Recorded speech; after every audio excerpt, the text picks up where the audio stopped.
अब मौलिक अधिकार को देखें, देख लो।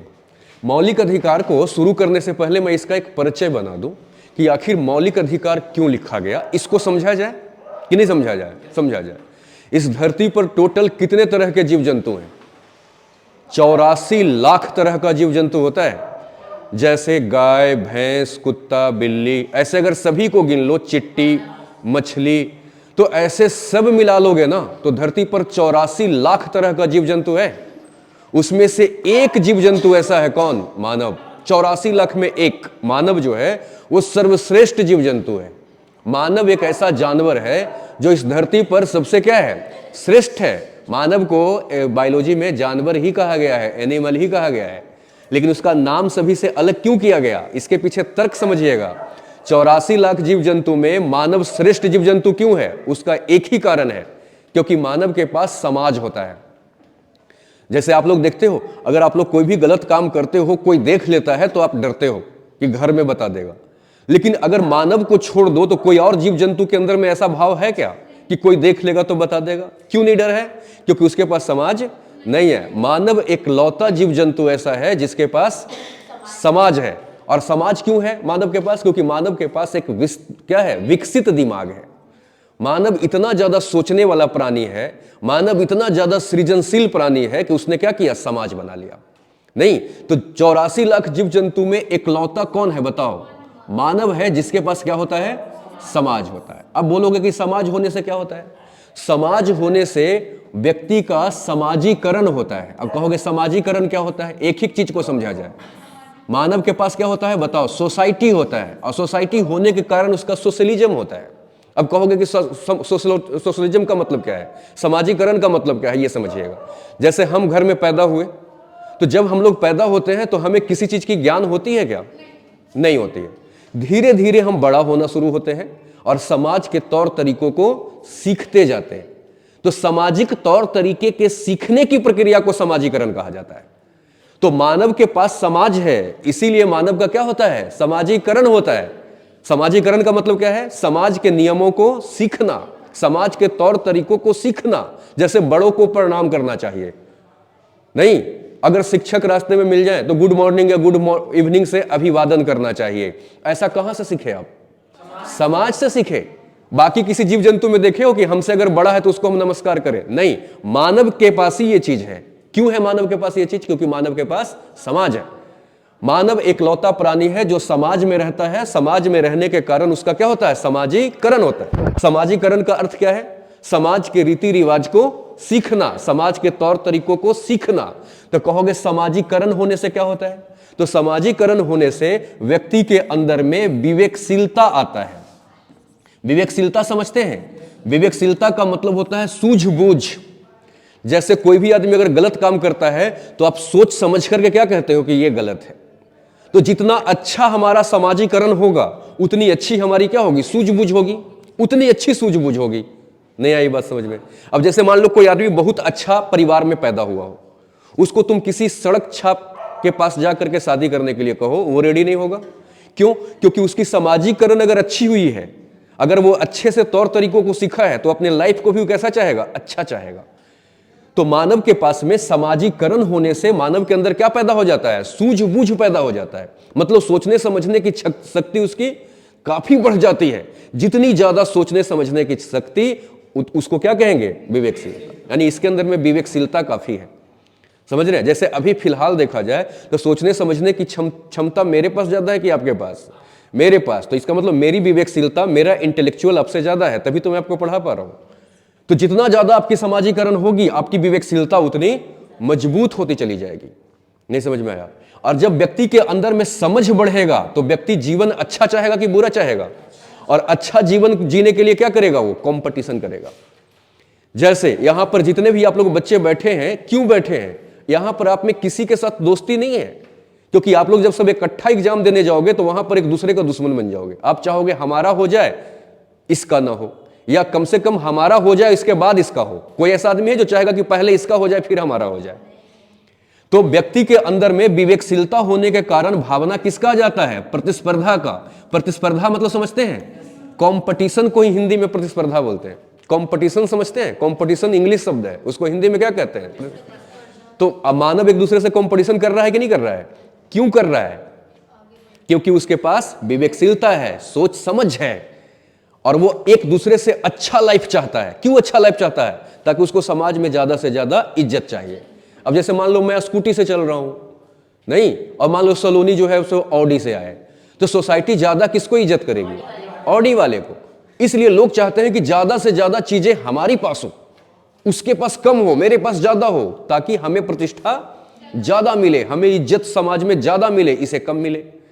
आप सबको पता है कि हमारे घर में, आपके घर में जितने भी कमरे हैं उसमें हम सोते एक ही कमरे में हैं। आप कितने कमरे में सोते हो? एक में सोते हो। लेकिन बिल्डिंग बनाने का ख्वाहिश है 25 तल्ले का। क्यों? क्योंकि सोसाइटी वाला देखे तो कहे इतना बड़ा मकान, तो लोग हमें रईस समझे और हमें ज्यादा इज्जत करें।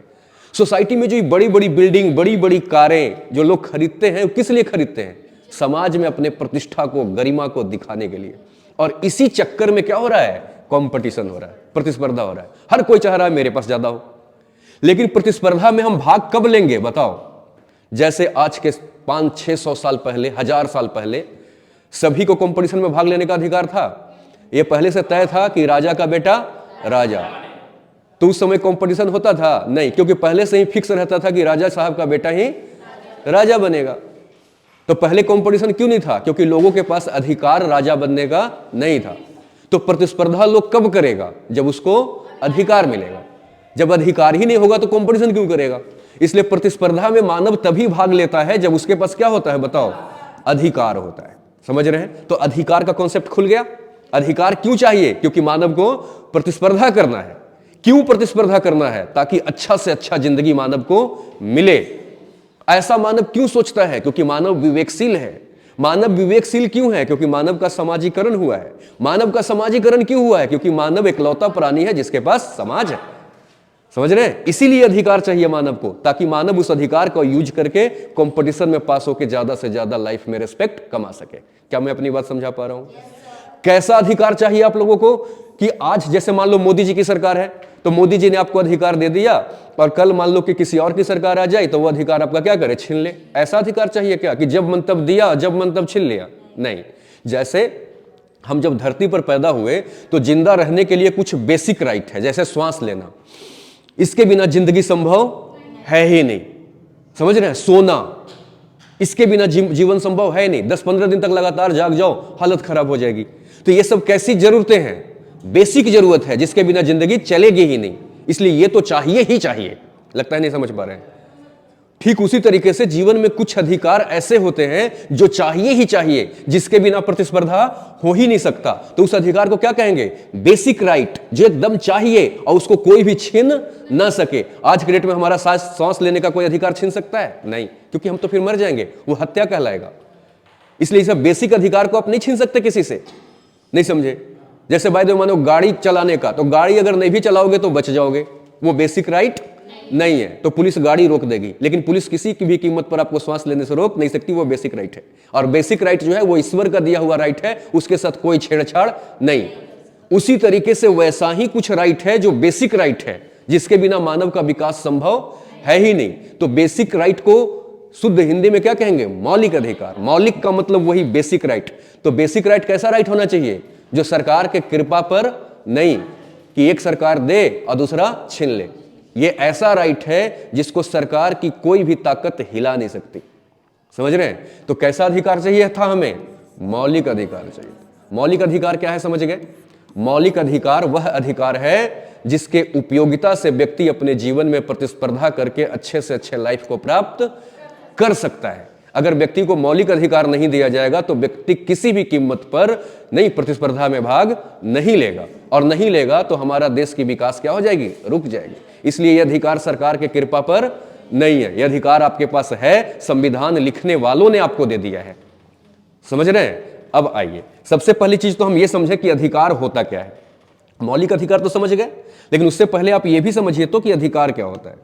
जैसे मान लो कि नितिन नाम का एक लड़का है, उसको मान लो कोई पिंकी पसंद आ गई, तो क्या पिंकी को ये अपना घर लेके चला जाएगा?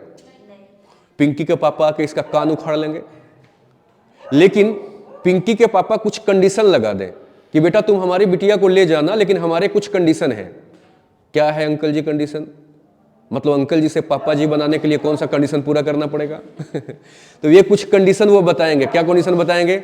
सबसे पहला चीज कि तुम जिंदगी में नौकरी लो। दूसरी चीज, हमसे नौकरी लेने के बाद बात करने आना। तीसरी चीज, हम तुम्हारे परिवार से मिलेंगे। चौथी चीज, फिर तुम हमारे घर बारात लेके आना। पांचवी चीज, हमारी बिटिया का थोड़ा सिंदूर डाल देना। और छठी चीज, विदाई करा के ले जाना। तो पिताजी ने क्या किया, पिंकी के पापा ने क्या किया, कंडीशन लगाया कि ये वाला कंडीशन पूरा करो, उसके बाद पिंकी को ले जाना। अब मान लो कि नितिन सारा कंडीशन को क्या कर दिया, पूरा कर दिया। नौकरी भी ले लिया, बात भी कर लिया, बारात भी ले गया, शादी भी कर लिया। उसके बाद उसके पापा बोले कि अब हम विदाई नहीं करेंगे, तो ये कोर्ट से केस करके अपने वाइफ को ले जाएगा और उसके पापा रोक नहीं पाएंगे। रीजन, क्योंकि जितने भी कंडीशन लगाए गए थे उस कंडीशन को उसने पूरा कर दिया। तो जब भी कंडीशन पूरा कर दी जाती है तो वहीं से पैदा होता है अधिकार। तो अधिकार क्या है? तो अधिकार एक कंडीशन है, इससे ज्यादा कुछ नहीं है। जैसे कि एग्जांपल और लो, यूपीएससी का नाम सुने हैं आप लोग, जिसकी आप तैयारी करने आए हैं, मतलब जो आपको आईएएस बनाएगा? नहीं। तो देखो यूपीएससी भी क्या करती है, कंडीशन लगाती है। क्या?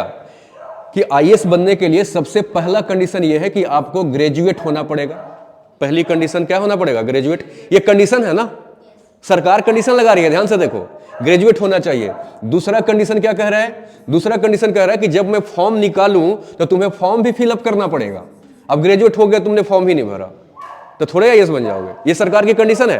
तीसरी कंडीशन सरकार ने क्या लगाया कि फॉर्म भरने के बाद जब मैं एग्जाम का डेट फिक्स करूंगा, 3 एग्जाम, कौन कौन सा, पीटी, मेंस और इंटरव्यू, ये 3 जो एग्जाम का डेट लगाऊंगा तो वो तीनों एग्जाम में तुमको शामिल भी होना है और इसके बाद इन तीनों को क्या करना है, पास भी करना है। अब मान लो सरकार ने ये 4 कंडीशन लगा दिया कि पास हो जाओगे तब तुमको हम आईएएस बनाएंगे, तो ये सरकार की कंडीशन है। इस कंडीशन को मान लो प्रियंका ने पूरा कर दिया, ग्रेजुएट भी है, फॉर्म भी भर दिया, एग्जाम भी दे दिया और पास भी हो गई। उसके बाद सरकार कहे कि हम तुमको आईएएस नहीं बनाएंगे, तो क्या कहेगी, अब तो मेरा अधिकार है। नहीं कैसे बनाओगे? क्यों अधिकार है? क्योंकि तुमने जितने भी कंडीशन लगाए उसको हमने पूरे कर दिए। तो जहां पर भी कंडीशन पूरी कर दी जाती है तो वही क्या बन जाता है, अधिकार बन जाता है। समझ में आ रहा है? तो अधिकार क्या है, कंडीशन है। लेकिन वही अधिकार जब एकदम जरूरी हो जाए, जिसके बिना मानव का जीवन मानव जैसा नहीं रहेगा, तो उस अधिकार को क्या कहेंगे, मौलिक अधिकार, जिसको कोई छीन नहीं सकती। एक एग्जाम्पल और लो, जैसे बाय द वे मानो कि कोचिंग चल रही है, कोचिंग वाला ने कंडीशन लगाया। क्या कंडीशन लगाया कि पहले आपको हमारे यहां डेमो लेना है, फिर फीस देना है, फिर एडमिशन लेना है, फिर आपकी को पढ़ाई मिलेगी। एक बात, 4 कंडीशन कोचिंग वाला ने लगा दिया। अब चारों कंडीशन को आपने पूरा कर दिया, उसके बाद कोचिंग वाला पैसा लेकर भाग जाए, उसके बाद वो कहे ना पढ़ाएंगे, तो तुम उस पर केस दायर कर सकते हो। क्यों? क्योंकि तुमने जो कंडीशन लगाया था वो हमने पूरा कर दिया, अब तो हमारा अधिकार है। नहीं कैसे पढ़ाओगे, और नहीं पढ़ाओगे तो एक कानूनी क्राइम है। यानी जब भी कंडीशन पूरी हो जाएगी तो क्या बन जाएगी, अधिकार बन जाएगी। अधिकार समझ में आ रहा है? क्या मैं अपनी बात समझा पा रहा हूं? जितनी भी कंडीशन, जब भी कोई व्यक्ति कंडीशन लगाए उसको तुम पूरा कर दो तो वो समझो क्या बन जाएगा, वो अधिकार का जन्म लेगा, वहां से अधिकार पैदा हो जाएगा। समझ रहे हैं? तो कंडीशन हमेशा क्या देता है, अधिकार देता है। लेकिन मौलिक अधिकार किसको कहेंगे, जो एकदम जरूरी अधिकार होगा वो क्या कहलाएगा, फंडामेंटल राइट कहलाएगा। समझ रहे हैं? तो फंडामेंटल राइट क्लियर है। अब देखिएगा क्या होगा, सो देखिएगा फंडामेंटल राइट जो लिखा गया है उसमें पहले मैं सिलेबस बता दूं क्या क्या पढ़ना है। आर्टिकल 12 और 13 के अंदर में जनता को कुछ नहीं दिया गया है, लेकिन फिर भी यह महत्वपूर्ण है। यहां पर आपको कुछ नहीं मिला है। आपको मिलना शुरू कहां से हुआ है, 14 से। तो आर्टिकल 14 से आर्टिकल 18 के बीच जब आप पढ़ेंगे तो यहां पर आपको हर जगह पर समानता की बात की जाएगी। मतलब किसके अधिकार है, यहां तक समानता का अधिकार दिया गया है नहीं। और आर्टिकल 19 से लेकर के 22 तक पढ़ेंगे तो यहां पर स्वतंत्रता का अधिकार दिया गया है। किसकी बात की गई है, यानी जिंदगी में आपको किस किस चीज का स्वतंत्रता है उसकी यहां पर बात लिखी गई है। समझ गए? और तीसरी जो आपकी है आर्टिकल 23 और 24, इसमें लिखी गई है शोषण के विरुद्ध अधिकार, यानी कोई भी आदमी आपका शोषण नहीं कर सकता, आपको एक्सप्लॉइट नहीं कर सकता। यानी 23 और 24 में लिखा गया है शोषण के विरुद्ध अधिकार। इसको डिटेल्स में एक्सप्लेन करेंगे, शोषण के क्या विरुद्ध अधिकार। इतनी ही छोटी बात नहीं करेंगे, आगे चलेंगे। आर्टिकल 25 से लेकर के 28 तक जो बातें लिखी गई है उसमें लिखा गया है धार्मिक स्वतंत्रता का अधिकार, यानी धर्म के मामले में भी आपके पास स्वतंत्रता है। लेकिन कौन सी स्वतंत्रता, धार्मिक स्वतंत्रता। यहां से यहां तक आपको धार्मिक स्वतंत्रता दिया गया है, समझ रहे हैं। 29 और 30 के अंदर में, आर्टिकल 29 और 30 के अंदर में अल्पसंख्यकों के शिक्षा और संस्कृति की बात की गई है। अल्पसंख्यक समझते हैं, देश में जिसकी संख्या कम है, समझ रहे हैं। तो अल्पसंख्यकों के लिए है ये आप लोगों के लिए नहीं है, समझ रहे हैं।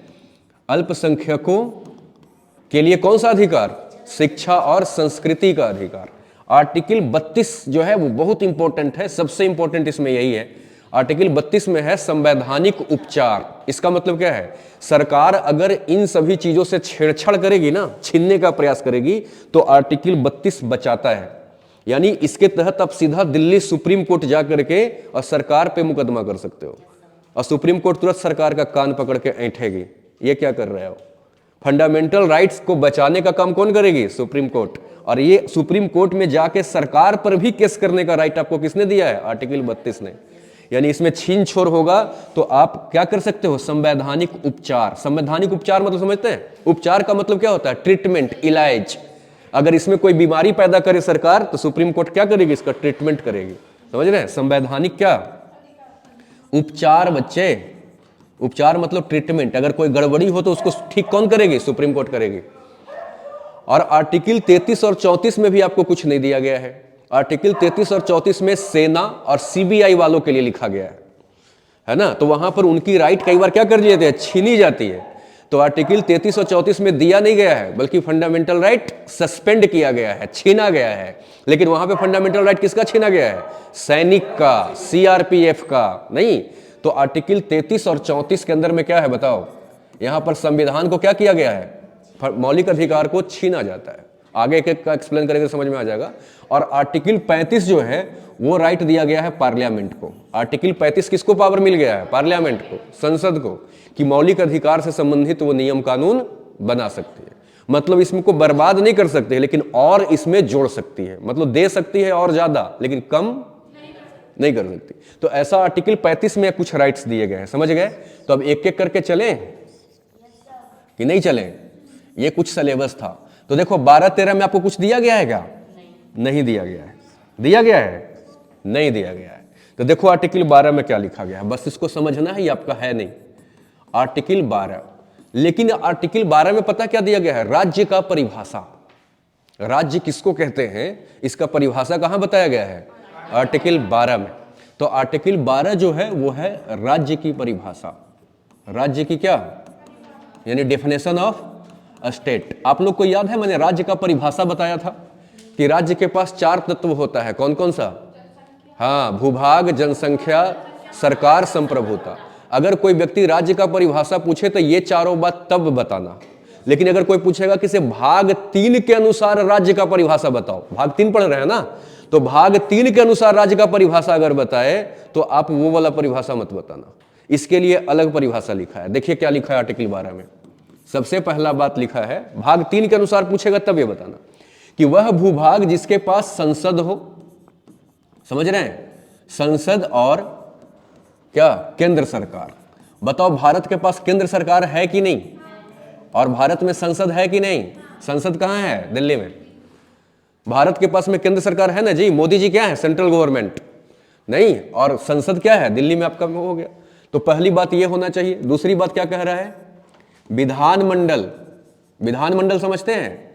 केंद्र सरकार जहां पर बैठ करके नियम कानून बनाती है वो संसद है, और राज्य सरकार जहां बनाती है वो विधानमंडल है। योगी जी राज्य सरकार है कि केंद्र सरकार? तो वो कहां नियम बनाते होंगे? विधानमंडल में। वो विधानमंडल कहां है? लखनऊ में, राजधानी में। तो राज्य सरकार के पास विधानमंडल होती है। तो राज्य किसको कहेंगे? जिसके पास ये चारों चीज होगा, संसद और केंद्र सरकार, दूसरा विधानमंडल और क्या? राज्य सरकार। विधानमंडल और, अब बोलेगा ही नहीं, विधानमंडल और क्या? राज्य सरकार। ये दूसरा पॉइंट है। और तीसरा पॉइंट आपका है स्थानीय सरकार। अब बताओ भारत के अंदर में स्थानीय सरकार है कि नहीं? तो तुम लोग कहोगे स्थानीय सरकार पहले समझाओ तो सही।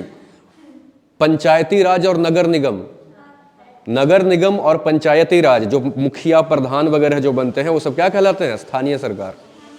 तो स्थानीय सरकार मतलब लोकल गवर्नमेंट, समझ गए। नगर पालिका देख रहे हो ना, नगर निगम, नगर पालिका, पंचायत वाला, ये सब किस में आते हैं? स्थानीय सरकार। और चौथा है आपका अन्य प्राधिकरण। अन्य प्राधिकरण। अन्य प्राधिकरण आपका जो है वो चौथा हिस्सा है, समझ रहे हैं? Other authorities. ये समझ गए ना, ये तो समझ गए होंगे, ये भी समझ गए होंगे, ये भी समझ गए होंगे। ये क्या होता है अन्य प्राधिकरण? जरा से समझना। सरकार कोई भी अनाउंसमेंट करती है, जैसे सरकार आजकल क्या बोल दी, गरीब बच्चों के लिए मुफ्त शिक्षा। तो सरकार तो बोल के सो गई, लेकिन उसके द्वारा बोले गए बात को पूरा कौन कर रहा है? कॉलेज, स्कूल नहीं। या फिर सरकार कहती है गरीबों को लोन दिया जाएगा बिना ब्याज के, लेकिन वो लोन देती कौन है? बैंक। तो सरकार के द्वारा किए गए वादे या सरकार के द्वारा किए गए काम में जो सहायता करती है, जैसे बैंक गरीबों को लोन देती है, लेकिन योजना सरकार बनाती है। सरकारी विद्यालय बच्चों को फ्री शिक्षा देती है, लेकिन योजना सरकार बनाती है। सरकारी हॉस्पिटल में इलाज फ्री का होता है, लेकिन योजना सरकार का है। नहीं, तो जितने भी ये सब चीजें हैं, जैसे LIC लाइफ इंश्योरेंस, ये सब क्या है? अन्य प्राधिकरण है। स्कूल, विद्यालय, हॉस्पिटल नहीं, LIC, ये सब क्या है? अन्य प्राधिकरण है। समझ रहे? तो ये चारों चीज जहां पाया जाएगा वो क्या कहलाएगा?